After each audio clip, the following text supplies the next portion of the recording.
That's that new Bentley truck. Oh, that joker is nice. Did y'all even know Bentley made a, I guess I didn't even know Bentley made a damn truck. Look at that joker.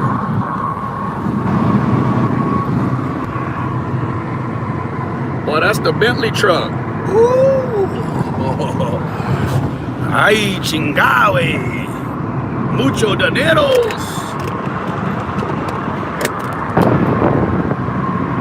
Mucho dineros.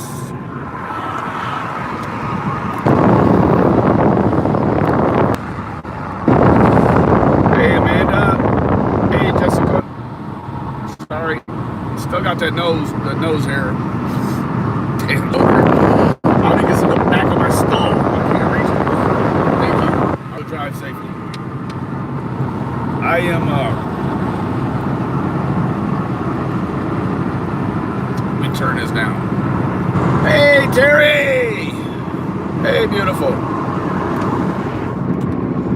I am headed to South Dallas to pick up my mother, who I don't live with, who's still very alive. I just wanted to straighten out one thing. My mom's not dead. My stepsister, her mother died.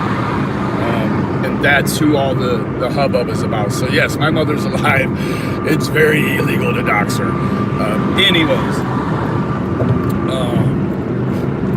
I am headed to get her, and then we're headed to the surgeon, and then I'm gonna drop her back off, and then I'm going to go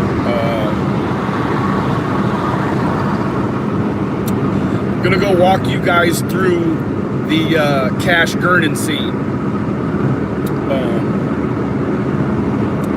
I'm gonna take you to the house he was abducted from, and then I'm gonna take you on the very route that Darian Brown carried Cash through. Then I'm gonna show you the place that Cash was offended against. Then I'm gonna take you to the place that Cash ultimately died at. I haven't been back here in 5-6 months, so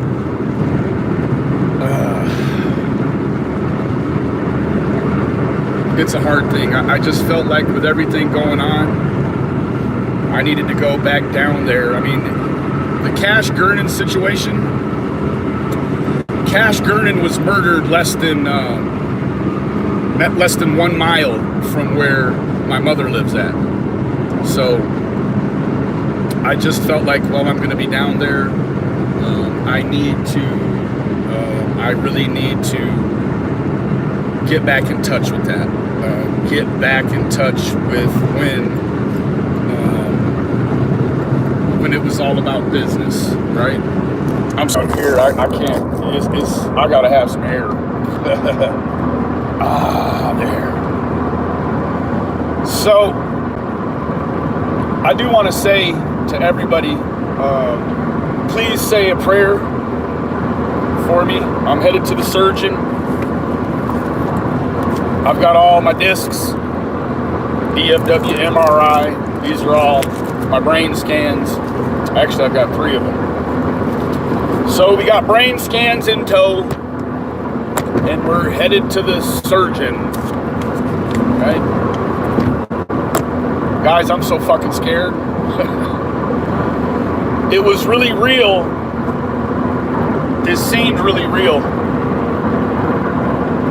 When you're just dealing with doctors on the phone, or you're seeing doctors that don't have any intention of cutting on you, and this, he has every intention to split me down the back of my head, bust pieces off my skull, and then put me all back, burn off part of my brain, and then stuff it all back in there and zip it up. So I was on the phone with a friend from YouTube, creator, very awesome creator. I'm not going to mention his name. And it was about the time I was talking to him that I started to really feel the pressure of having to go and see the surgeon today. There was a part of me last week, because see, I was supposed to have went last Monday. There was a part of me last week that was so very relieved that whatever scenario had popped up and that I didn't have to go. I didn't worry about it last night before bed. I didn't worry about it this morning. It was when I got on the phone and someone laid their heart on me, and I laid my heart back on him. And man, we had a beautiful conversation for about an hour. And it was at that time during that conversation I began to feel human again, because this weekend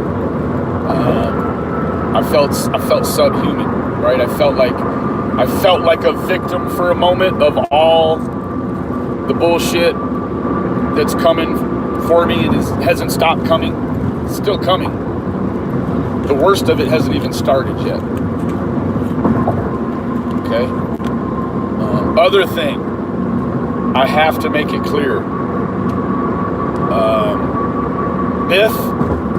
Biff, you didn't even dox my mom, dude. You doxed me again. And you know that's my number. So, I found it very strange that you went balls deep and presented the wrong evidence as truthful evidence. It's about par for the course, I do believe. Anyway, so, you know what? I would almost admit that my anxiety is going harder than any other time in my life. Jails, institutions, fist fights, shootouts. Like none of it is in my head like this doctor about to split my melon down the middle.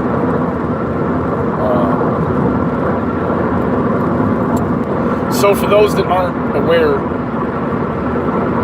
I have what's called a Arnold-Chiari malformation. It's when a portion, however large or small, of your brain is falling out of the back of your head, your skull bone, the socket in the back. I had evidently an Arnold-Chiari malformation for some time. We don't know how long, of course. We don't know if it was caused by an accident, sudden start and stop, a fall, fist fight. They don't know. So,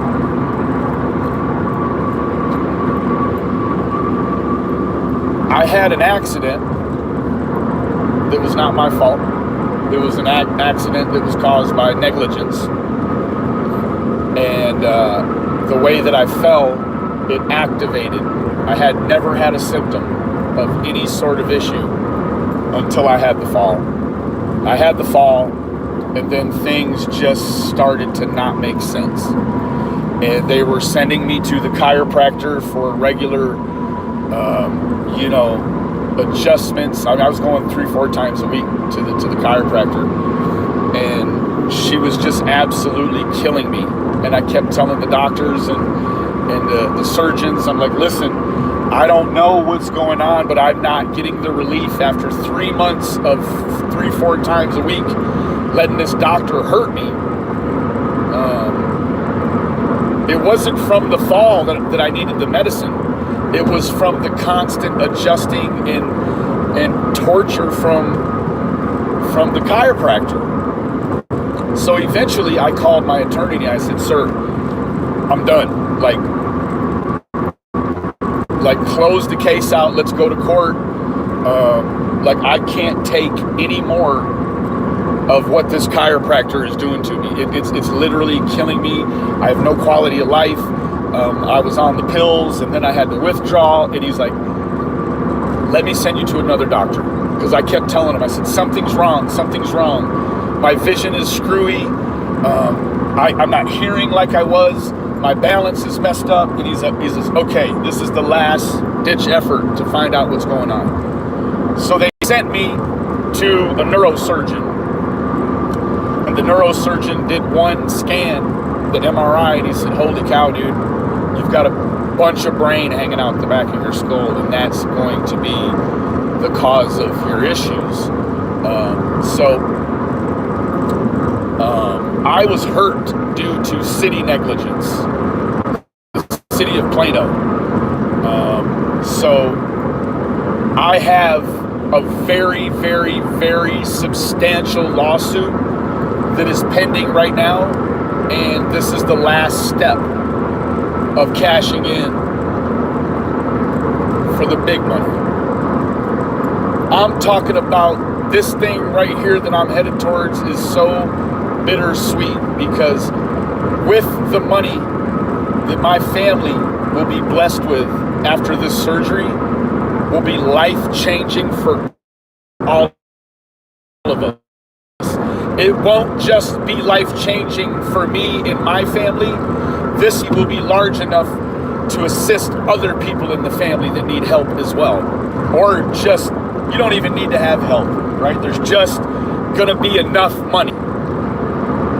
And so people say, oh, Benny lives with his mom. No, he doesn't. Benny does this, Benny doesn't do that. I do work, but I'm also disabled because of my condition. I'm on disability, okay? My wife is independently wealthy, right?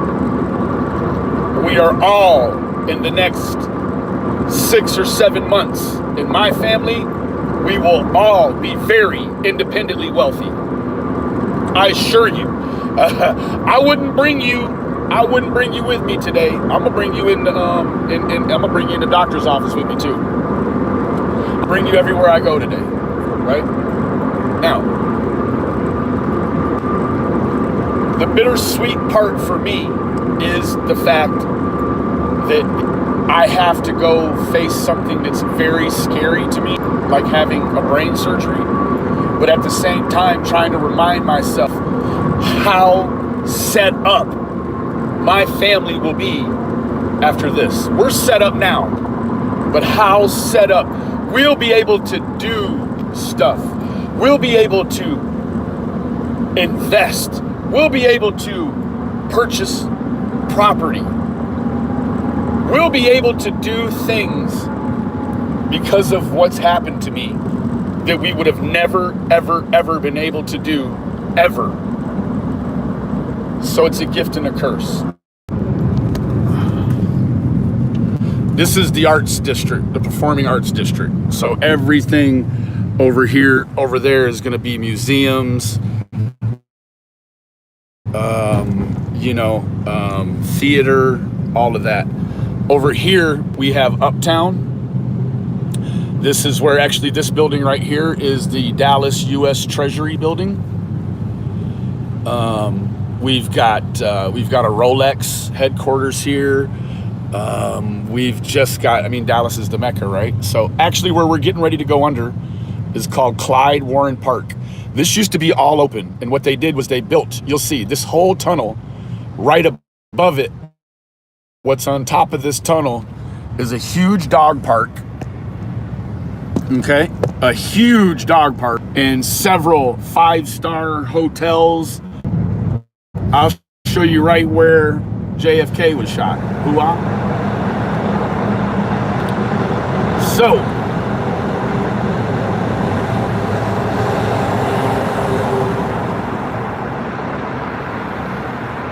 let's get on the other side of this stuff here. Oh, thank you, bro. Whoa. Okay, sorry guys. All right, so this is the West End right here. All of this, well, it's like Uptown West End, right?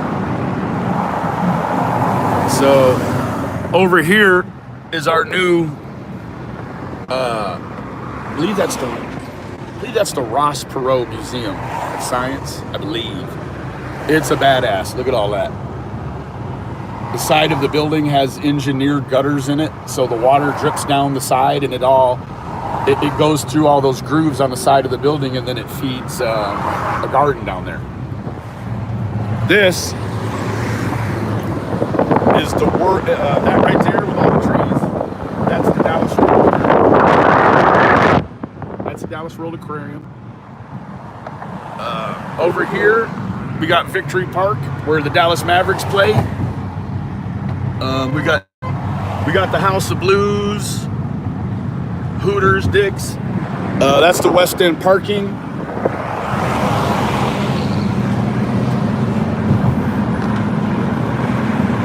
We're getting ready. That's the big ball everybody knows about. I'll show you a better picture of that here in a minute. Let me get behind this here big rig. I'm fucking up.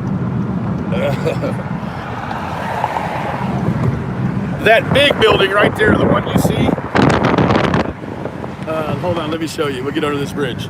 That castle right there, all of that right there, that's the Dallas County Jail. I'll show you a better picture over there when we come around the other side. I love this city. There's our new bridge. That's the West End Bridge. That goes to the west side over there. The old west side, not the new west side. So all of this is industrial area here. They do have some arts and expo stuff down there. Sorry, guys. There's the ball, guys. That's Reunion Tower. It used to be connected to Reunion Arena, where the Dallas Mavericks and the Dallas Sidekicks used to play, but they've taken that down now. So that's the Reunion Tower. Hold on. There's our jail. Holds about 5,000 inmates at any given time. Right? I'll show you right here. We'll have to do it quick. Well, here's our justice complex right here. All of this. All of that is jail. That's the state jail. That's Dawson, the state jail. Right there is where Kennedy was shot. Right there. But there's the whole jail. North Tower. There's a tunnel that goes between the two jails right there. So there's a lot going on. There it is. So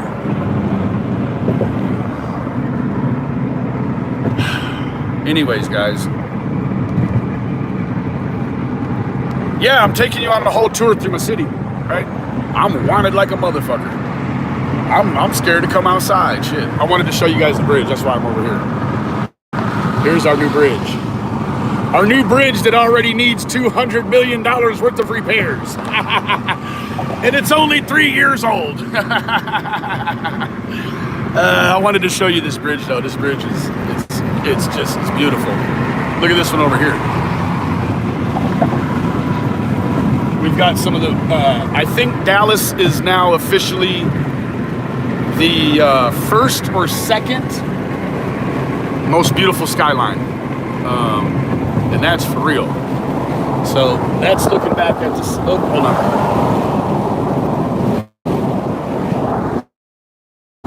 Looking back at the city.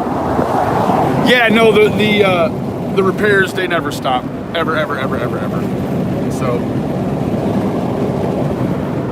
I love my city. Yeah, I live in Plano, just a little bit north. You know where that's at. I live about 4 miles north of the Arapahoe exit right there. Me and my wife, when we first got together, we had a house in Richardson off Arapahoe before we were married. So it's my city, guys. I'm proud of most of my friends are police officers. So yeah, that's that. So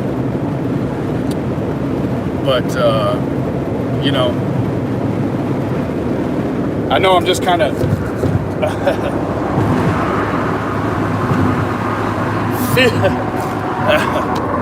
I feel kind of like I'm gabbing like a schoolgirl, man. I tell you what, I'm so nervous. I'm so nervous about this appointment. I'm nervous about when could be the actual surgery day. I'm also worried that, maybe this doctor won't think that I need a surgery, right? Like, I'm just so torn about what's going to happen, right? And here, let me show you this.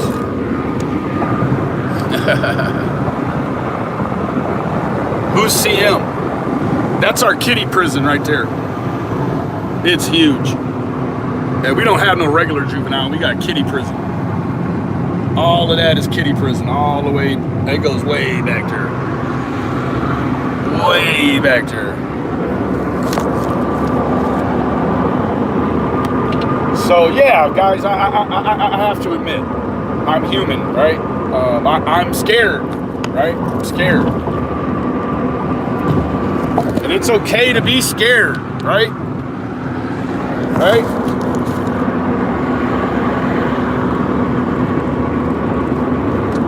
It's okay to be scared. I think that when you walk into situations that call for you to be scared and you're not, I think that's a problem, right? I think that you need to be able to feel the fear, still that you kind of know that you're still alive. You know what I mean?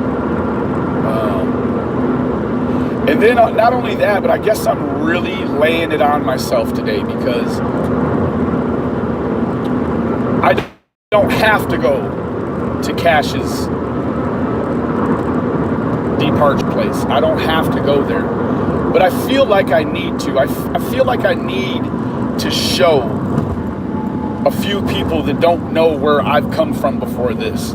I need to have people understand. I need some validation, I guess. That's what I'm saying. I need to validate the fact that I've done the right thing. I go off track, but they're always worthwhile missions, right? So what I guess, guys, what I want you guys to focus on right now, today, if you would, focus on building your confidence. Focus on doing the small things you know you can do well. Focus on the things that's going to make it easier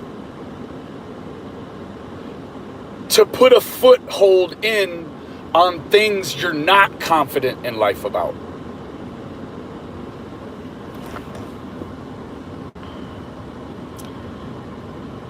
Toniskia? I don't even know about that name. I do sound unprofessional trying to pronounce that name. You got that right. What is it? Toniskia. Yes, injustice. Focus on your strong points today. Focus on the things that can give you confidence. And let me tell you one thing right now, and it's the cheat code. You can have all the confidence in the world, but spend it anywhere. It's not good for nothing. Like trying to spend Canadian money in America. It just doesn't work. It won't buy you a thing. So you have to work with the tangible goods that you have. The tangible goods are your honesty, your loyalty, your vibrance for life, your respectability, your honor, your integrity, your morals, right? If you're going to jump out, our toolboxes are filled with tools. Most of the time, these tools are multi-purpose, intelligent, and having wisdom.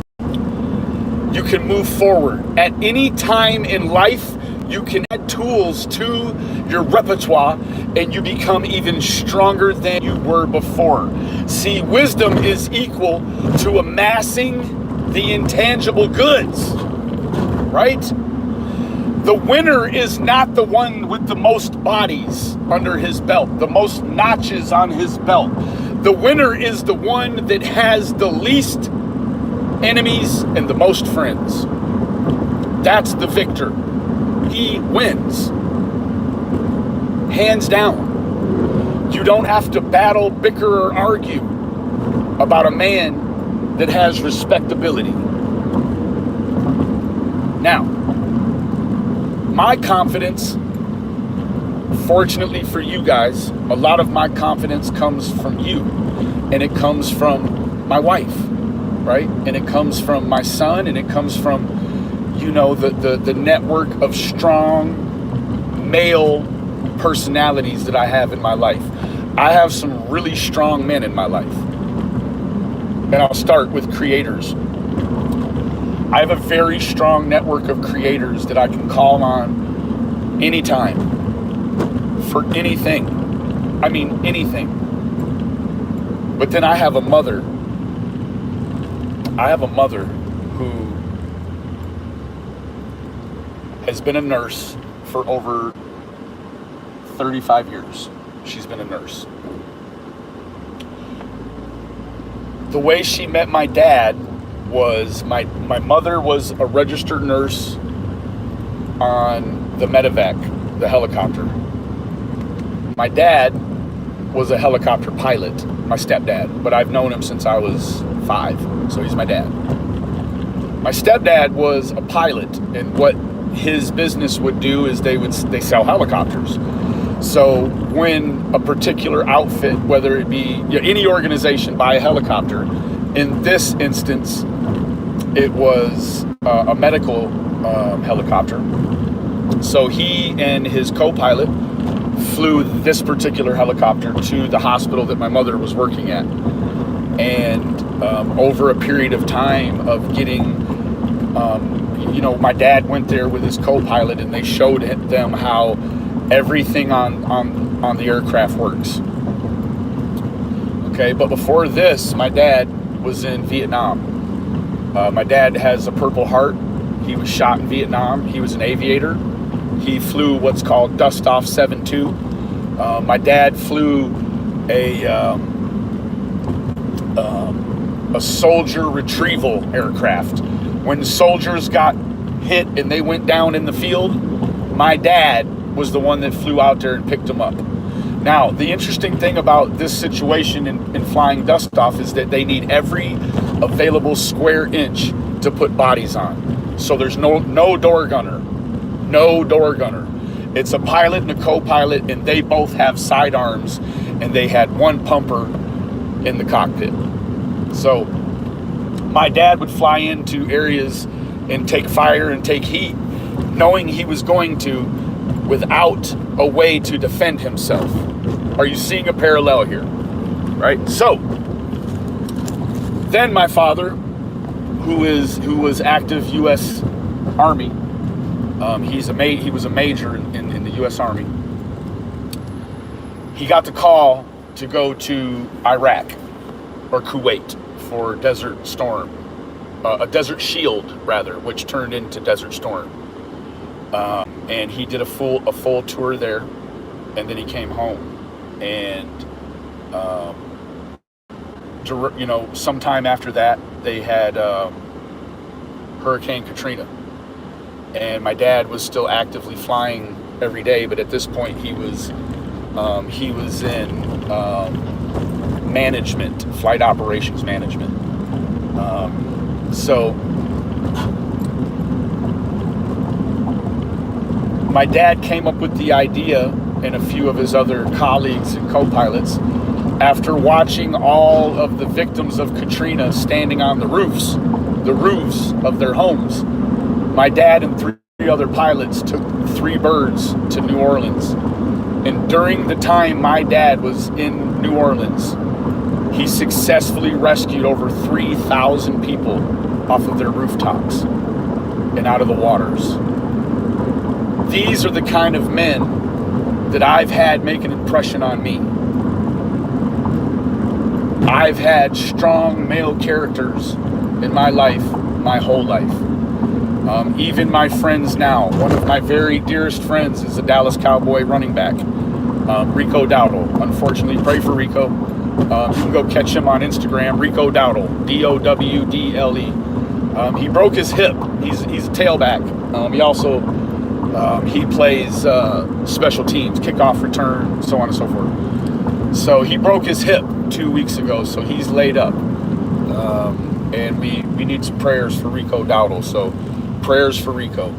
But I've always had very strong male and very strong female too. I don't want to leave the ladies out. I've had very, very strong female influences in my life. I come from a place where you're taught to do good from day one. I come from a place that you don't have to be told what's expected of you because you already know. It's been laid down, right? Prayers for Rico, guys. Thank you. So I come from a place that a lot of people don't come from, right?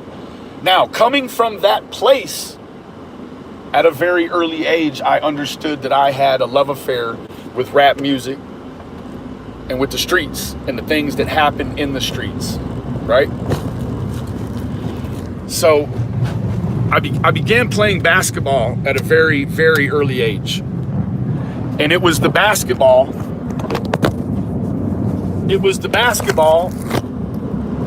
that carried me into the neighborhoods where I found the music.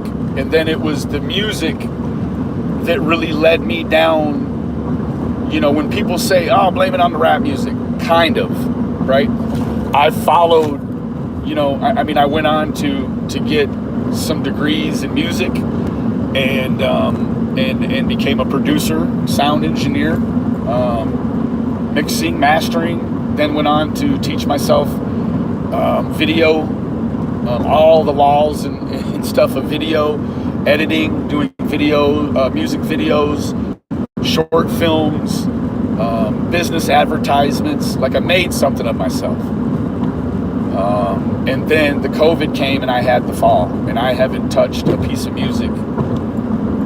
It'll be 2 years, I'm sure, before I end up back in a studio recording music with anyone. I've recorded music with some of the greats, right? I'm blessed. I've been so blessed in life. And so when the COVID hit, my wife was like, what are you going to do? No studio. I'm a studio rat, right? That was my income, was studio and videos. And when they stopped doing shows, concerts, all that, the artists stopped worrying about making all of their interest about music, right? If you can't go do a show, then there's really no point in trying to record music. Or if, you know, for a little interim period, I recorded music, but it was only for people that felt like they had a hit. If you had a hit, well, I'd schedule a studio somewhere, and we'd go in and we'd knock it out. But then all of that ran dry, and I would start, you know, listening to the music that you know, basically have them rehearse it for me. And then it got to a point where it was like, if I didn't feel like you had a piece of music we could really, that we could manage in a way to bring a positive return, I can't be involved in it, not right now. And so my wife was like, well, what are you going to do? And so what I started to do was I started designing shipping container homes, if you've ever seen them. It's just shipping containers all welded together and designed in a way to make a very eccentric and beautiful home out of essentially throwaway. So I began designing these shipping container homes, and then I started fabricating them out of wood materials, small model homes. I completed a full model that I had designed, and it was beautiful. I still have it. I'll show you one day. And then once I felt like, that's my problem. I feel like once I get somewhere and the quality of product that I can put out is on a masterful level, well, then I feel like it's okay to move on to something else, because they say it's the rule of 10 when it comes to mastering something. Either 10,000 consistent hours or 10 years, right? Whichever one comes first. So I to master things and then move on. So I began watching the YouTube, and two little boys, Oren and Orson, they absolutely captured my heart, like they were my own two boys. And it was the first time I had ever felt an empathy like that before. Like, it's different when you see a kid in the world that you feel is being marginalized, that's one thing. But when you go online and you are absolutely just drawn in, poised, and galvanized by someone else's situation that does not affect you in any way, period. And so I fell in love with these two little boys, and I fell in love with the idea of trying to point people in the right direction of where they probably are. And then that was the inception. That was the birth of what we are now, right? Did I want to be doing this? I started out wanting to. Do I still want to do this? No. I do not enjoy doing this every day anymore. You want to know why? Not because any of the hate, not because of any of the evil, but because when I look in the faces of people like Don and Candace and Monica and her family and the Gernons, you can't help but feel like you failed. You can't help but feel like even when the parents of these missing children tell you that you laid it all on the line and that they love you for it, you still feel like you failed. And I can't help but feel, even though there has been great, substantial pushes forward for these people, I can't help but feel like I've failed. And I don't know how to get past that. I'm working on it heavily, right? It's the text from Don and Candace. It's the text from Don Buchanan when I'm down and out. It's the texts and calls from all the people, even if they have chasing justice. Sweetie, I know what's on your heart. You go ahead and make all the videos you need about me. Whatever makes you feel like you're winning. I don't have any problems with anyone any longer. If you have a problem with me, well, guess what?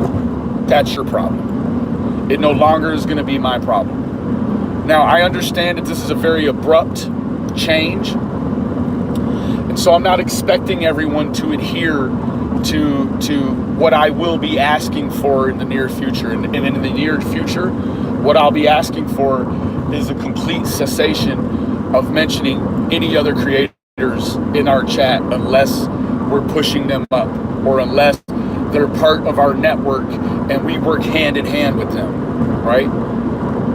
That's not anything we're looking at today or even this week, because I understand that there's stragglers that are going to come in and not understand exactly what's transpired and need to catch up on it, right? I get it. That's where I'm going to rely on some of you to fill them in, because as soon as I make any comment about one of the other content creators that I have an issue with, it rekindles the fire, right? I am in no way interested in continuing to completely demolish these men online for their behaviors. It is doing nothing, right? Now, let me tell you this, and I'm going to end with this because I'm almost to my mom right now. Let me tell you this with the utmost sincerity. I understand why CM is mad. He's never made money like this in his life. And it got away from him. It got squirrely. I understand that I have behaved in some of the very exact same ways that Chris McDonough has.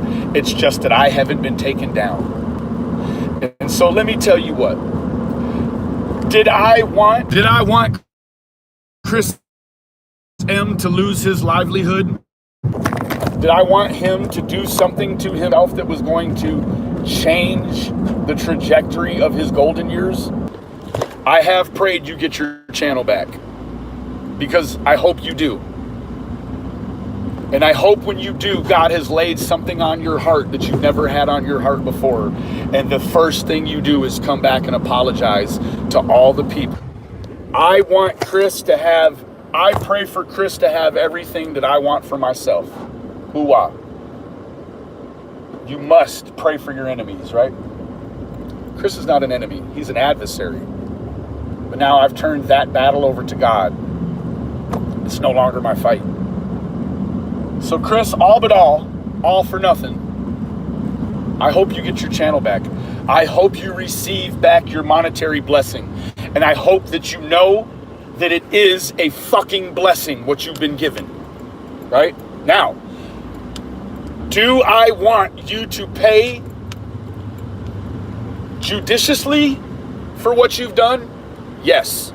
I do wish for you to be prosecuted to the fullest extent of the law, and I'm going to do everything in my power to make sure that happens. Because you've got to have a channel to pay for the legal bills I'm about to put on you. Okay? You got to have it. So I hope that you get it back, and I hope that you do wisely with it after you get it back. But as far as legal issues, sir, no. I'll put you in jail if I have to. I will put you underneath the booty house if I have to, Chris. I will put you in with all the people that you've locked up. I will tell you the other thing that we are reaching out to is San Diego County. We are going to make sure, I'm going to try to partner with Project Innocence.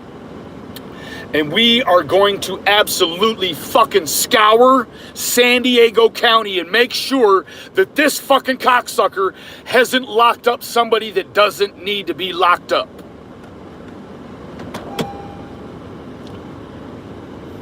And that's it. Chris, you better, sir. I'm gonna put you in jail. I assure you. I want you to get that channel back though so you can pay me my money. Because I haven't decided if I want it in cold hard cash or if I want to drive away with your truck and your camper, sir. I haven't made up my mind. I feel like if I take your camper from you, I'm going to give it to Nomadic Trek. And I'm going to have that fucker stamped with a big wrap that says Nomadic Trek on it, if that's what he wants. AV Watchman's he's almost extinguished too. So anyway, guys, I got to get out of here. Mom is, I'm at mom's right now. And I got to smoke this cigarette because she don't let me smoke in the Mercedes. Oh, shit, Griff. Griff. Oh, fucking A, Griff. Griff, I'm at my mom's house, bro. Let me show you something, Griff. Griffy, let me show you how my people living, Griff. Griff, please. You know what this is, Griffy? Do you know what this is, Griff? Griff, do you know what this is, Griff? Griff, you know what that is, Griff? Let me show you something, Griff. Because I know you don't know. You know what that is, Griff? You know what that D means, Griff? That D means Mercedes diesel.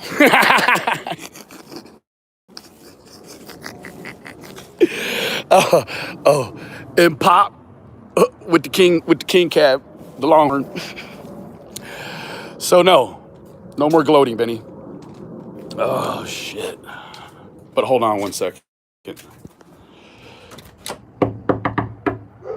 Oh, my puppies. My brother and sister puppies. My brother puppies. Gruff has a small D.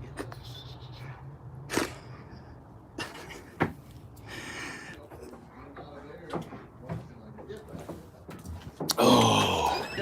Hey, boys and girls. Hi, Dad. How you doing? I'm good, and you? Pretty good. Pretty good. Well, I'm nervous. Yeah. Fine. Right here. Try this out too. Oh, that will fit just fine. You know what we used to do back in the day? This is a real story. We used to take a black marker, and if you black marker right on top of that E where the S goes under, it says sex. That's why we all had them. Thanks, Dad. That fits all right? Oh yeah, oh yeah, perfect. Yeah, Absolutely perfect. Those are one size kind of hats, not one size fits all. Right, it's fitted. Fitted. Yep. Thanks, Dad. 7 1/4. So I thought 7 5/8, but no. yeah, it looks pretty good. Yeah, it looks good. Well, they're all a little bit different too. Well, the ones that I get 7 5/8, I usually get them a little bigger so I can tuck these big ears in like that. Even that 7 1/4 looks like it might work for that. Oh yeah. Oh yeah. Yeah. There you go. Yep. Ooh. Hey, Mom. Can I ask you a question? Of course. When was the last time I lived with you?